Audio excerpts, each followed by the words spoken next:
Hi అండి, అందరు బాగున్నారా? మృగశిర కార్తె సందర్భంగా చేపల కూర అన్నమాట. కార్తె రోజున అందరూ చేపలు వండుకోవటం అనేది ఒక శాస్త్రంగా సాంప్రదాయంగా వస్తుందని అనుకుంటున్నాను. అందులో ఆదివారం వచ్చింది కాబట్టి మేము కార్తె రోజున తీసుకొచ్చాము. శుభ్రంగా చేపలను మాత్రం వాళ్ళు శుభ్రం చేసి ఇచ్చినా సరే మనం బాగా క్లీన్ చేసుకోవాలి. కొంచెం గల్లుప్పు, నిమ్మకాయ వేసుకుని బాగా నీట్గా చేసుకొని ఉంచుకుంటే బాగుంటుంది. వాళ్ళు కొంచెం మరీ అంత క్లీన్గా చేయరనమాట. ఈలోపు మనం ధనియాలు, జీలకర్ర, మెంతులు 3 వేయించేసుకోవాలి. పొడి మాత్రం ధనియాలు, జీలకర్ర కలిపి పొడి చేసుకోవాలి. మెంతులు వేరేగా పొడి చేసుకోవాలి. ఎందుకో తర్వాత చెప్తా. చింతపండు నానబెట్టుకుని మనం ఉంచుకుంటే రెడీ అయిపోతుంది అనమాట. ఈ చేపలకి ఉప్పు, గల్లుప్పు, పసుపు, కారం, అల్లం వెల్లుల్లిపాయ పేస్టు. అంటే ఇది కేజీ చేపలకు సంబంధించి మనం 4 టీ స్పూన్లు కారం, కొంచెం పసుపు, అల్లం వెల్లుల్లిపాయ పేస్ట్ వేసాను. దీనికి కేజీకి 2 ఉల్లిపాయలు మిక్సీ పట్టానమాట పేస్ట్.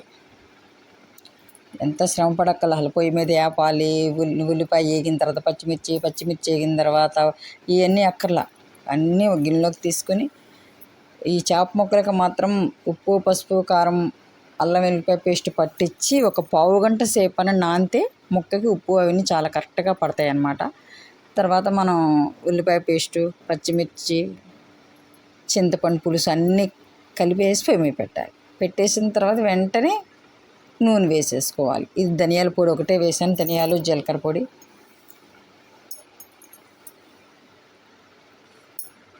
నూనె కూడా మనం వేసేసి ఇక మనం హైలో కాకుండా సిమ్లో కాకుండా కొంచెం మధ్యస్థంగా పెట్టుకుంటే మనకి చాలా త్వరగా అయిపోతుంది.